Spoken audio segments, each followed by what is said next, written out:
Welcome again. हम लोग बात कर रहे हैं कार्बन एंड इट्स कंपाउंड्स के इंपॉर्टेंट क्वेश्चंस की, और अब मैं आप लोगों के साथ शेयर करने वाली हूँ 2-3 मार्कर क्वेश्चंस।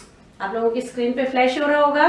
क्वेश्चन देखिए, एक आप लोगों को फॉर्मूला दिया हुआ है C3H6 एंड C3H8, ये दो चीजें दे रखी हैं और इनमें इसने ये तीन उनमें हिस्सों में बटा हुआ है। वो ये कह रहा है कौन सा सैचुरेटेड है, कौन सा अनसैचुरेटेड है और किसमें एडिशन रिएक्शन शो करेगा।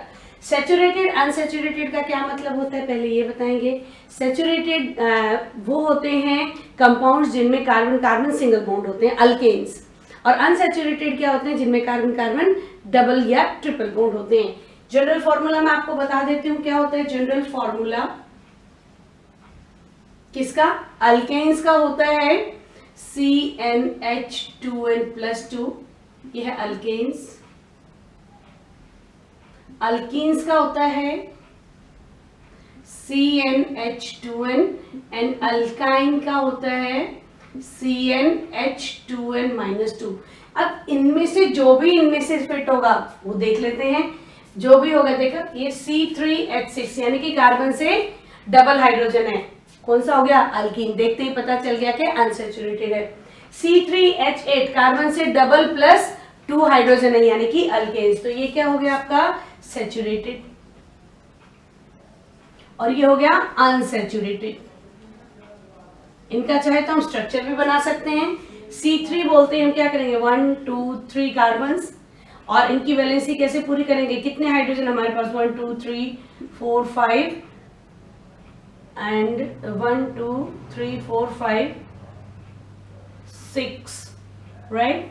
एक में हमारा क्या आएगा, डबल बॉन्ड आ जाएगा, बाकी के क्या आ गए, हाइड्रोजन आ गए। ये तो आ गया अल्कीन का। और C3H8 में 1 2 3 सारे सिंगल बॉन्ड से आ जाएंगे, कुछ सोचना ही नहीं है। 1 2 3 4 5 6 7 8, राइट।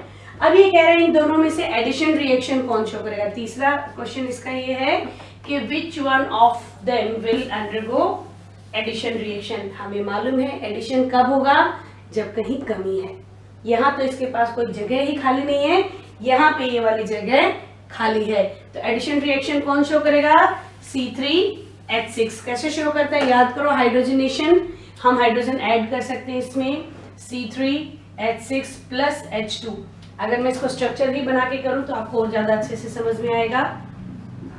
C3H 1 2 3 4 5 6, यहाँ डबल बॉन्ड है।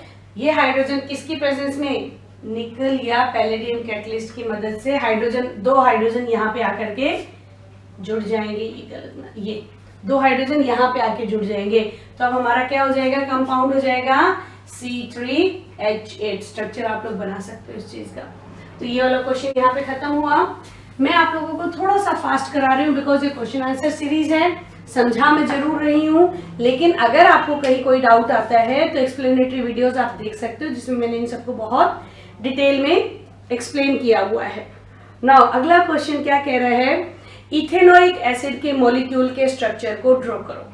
इथेनोइक एसिड से 12th क्वेश्चन है, इथेनोइक एसिड। इथ बोलते ही क्या होना चाहिए, 2 कार्बन्स। इथ हो गया, 2 कार्बन बना दो और कुछ सोचना ही नहीं है। उसके बाद oic acid. Oic acid in दोनों कार्बन में से एक पे फंक्शनल ग्रुप ये वाला हम ऐड करेंगे ही करेंगे, ये क्या हो गया ओइक एसिड। अब बाकी की जो बचती है हमारी वैलेंसी कार्बन की, वो कौन पूरी करेगा, हाइड्रोजन।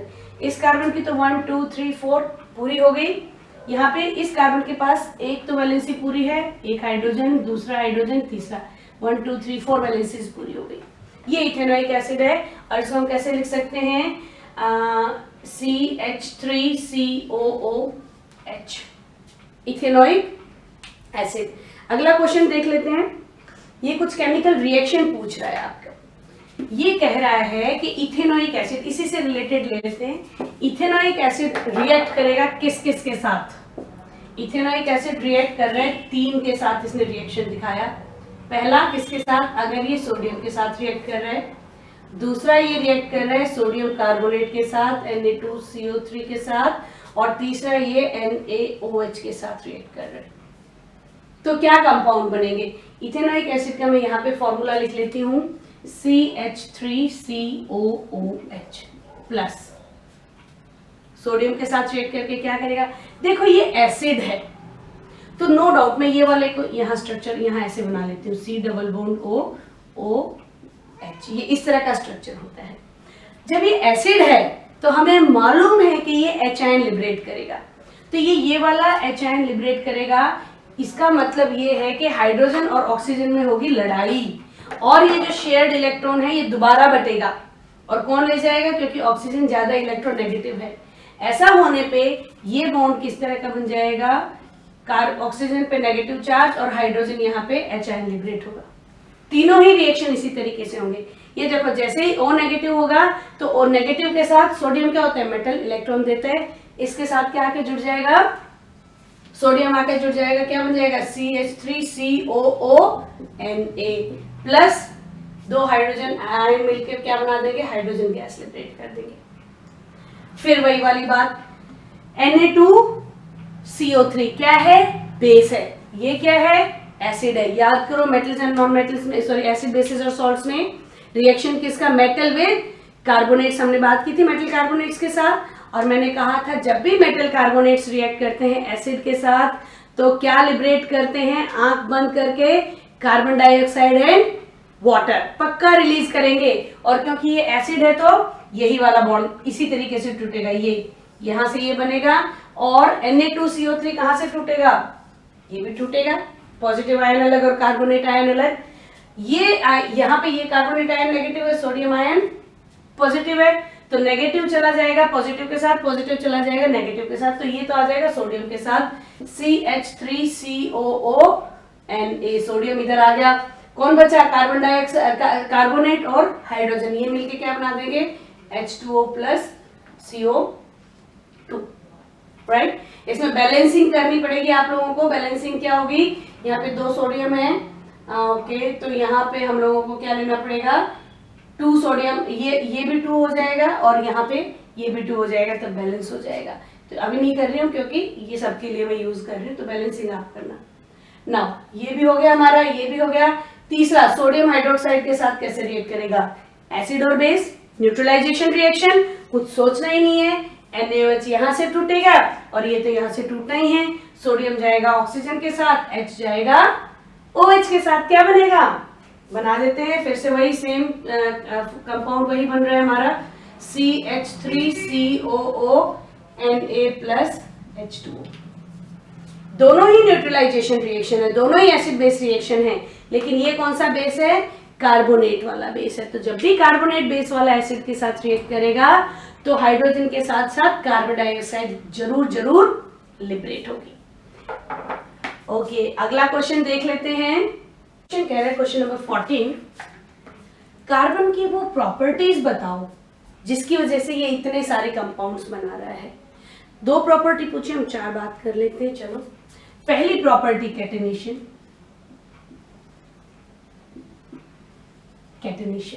कैटेनेशन वो प्रॉपर्टी होती है, सेल्फ लिंकिंग प्रॉपर्टी, जिसमें कार्बन आपस में एक कार्बन आपस में बहुत सारे बॉन्ड बना सकते हैं।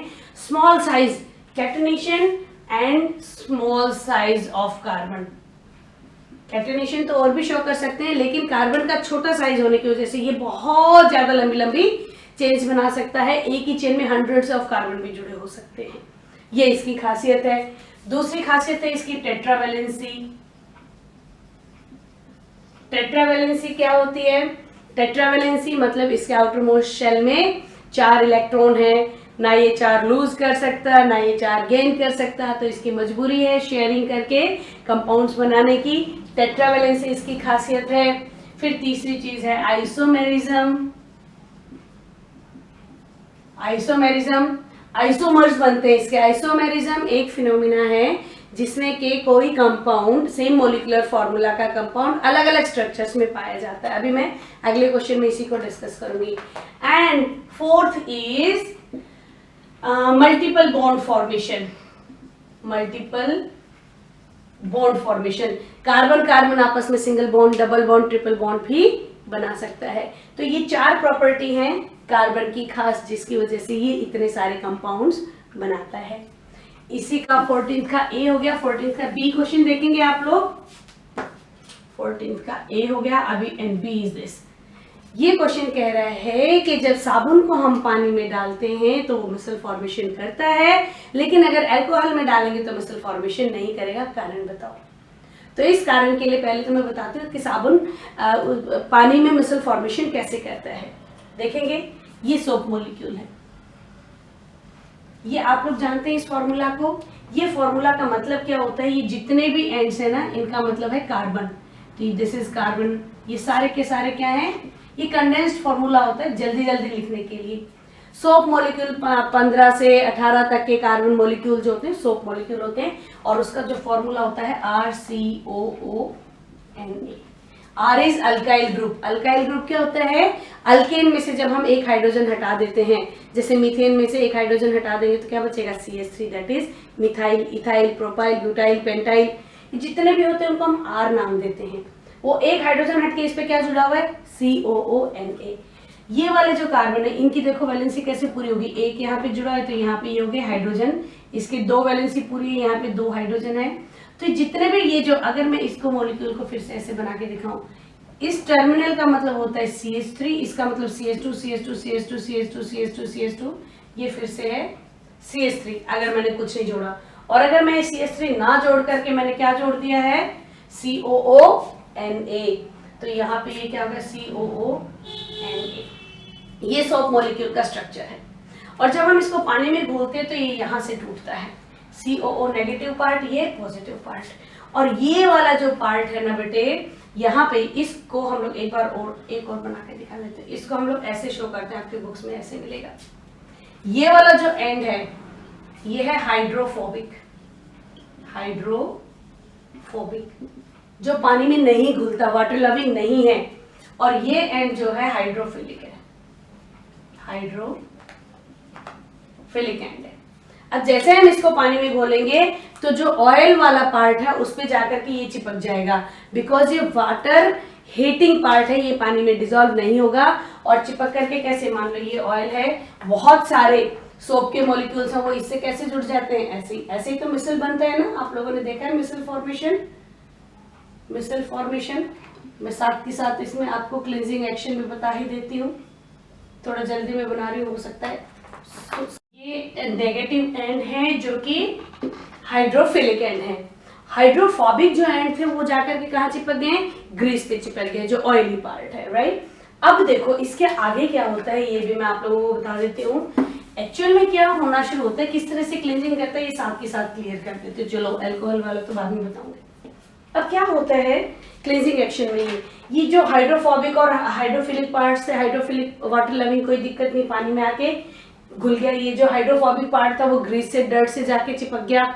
अब वाटर का भी एक्शन होगा, और ये जाकर के भाग भाग के चिपक तो गए, लेकिन ये सबके पास क्या है, नेगेटिव चार्ज है। ये आपस में एक दूसरे को रिपल्शन देंगे, एक दूसरे को भगाएंगे। इस रिपल्शन की वजह से ये इसको टक्कर मार रहा है, ये इसको टक्कर मार रहा है, लेकिन ये अपने हाइड्रोफोबिक जो पार्ट था जिससे ऑयल पे चिपके उसको छोड़ने को भी तैयार नहीं है। इसके चक्कर में इस ऑयल के टुकड़े टुकड़े हो जाएंगे, and that is known as emulsification.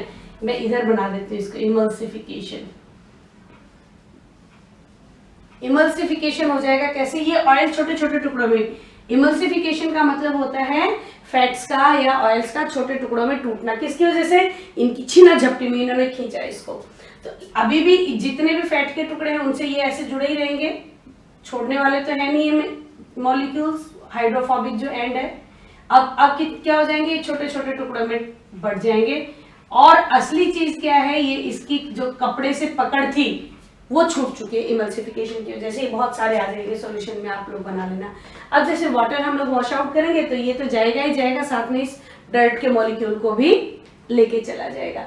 ये क्लींजिंग एक्शन था जो मैंने एक एडिशनल आपको करा दिया है। लेकिन हमारा क्वेश्चन क्या था, हमारा क्वेश्चन था कि सोप जो है अल्कोहल में किस लिए मसल फॉर्मेशन नहीं करता।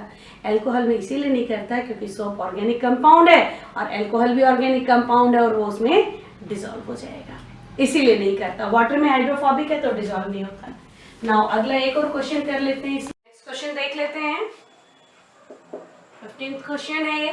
ओके, ये क्वेश्चन आप लोग देख लो, आपकी स्क्रीन में आ रहा होगा। आइसोमेरिज्म के बारे में पूछ रहा है कि आइसोमेरिज्म क्या होती है और आइसोमर्स के क्या कैरेक्टर होते हैं, किस तरह से हम डिफाइन कर सकते हैं कुछ आइसोमर्स। आइसोमेरिज्म बच्चों एक फिनोमिना होता है जिसमें एक कोई भी कंपाउंड जो है सेम मोलिकुलर फॉर्मूला वाला कंपाउंड है, अलग अलग स्ट्रक्चरल फॉर्मूला में पाया जा सकता है। कंफ्यूजन? नो कंफ्यूजन दिखाते हुए चलो। से फॉर एग्जांपल C4H10 है, राइट? ये कंपाउंड है, इसका molecular formula C4H10, 4 carbon 10 hydrogen. इसका स्ट्रक्चर कैसे कैसे हो सकता है? जब भी हम स्ट्रक्चर बनाते हैं तो जितने भी कार्बन है सबको कम से कम एक बॉन्ड से हम जोड़ देंगे।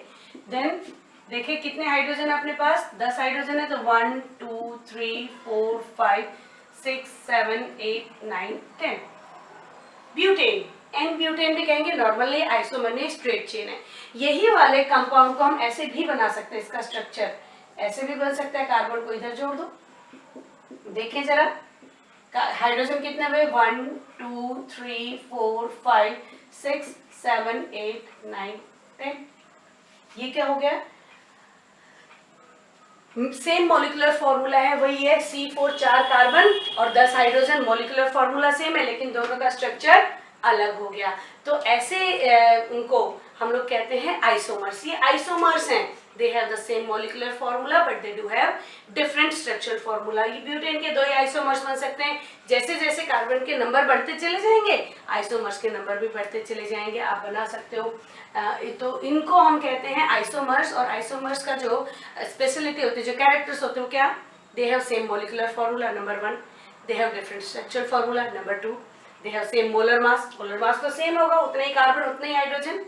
they have different physical properties, they have different chemical properties अलग हो जाएंगी इनकी, कारण क्योंकि इनके जो स्ट्रक्चर है वो अलग हो गया है, राइट? तो दिस वाज आइसोमेरिज्म और आइसोमर्स के कैरेक्टर्स किस तरह से। और ये ब्यूटेन के 2 आइसोमर्स मैंने आपको बना करके दिखाए हैं।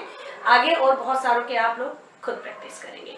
तो जब तक इन टॉपिक्स को आप क्लियर करो, मैं आप लोगों के लिए नई वीडियो लेके आती हूँ। Till then good bye, keep studying.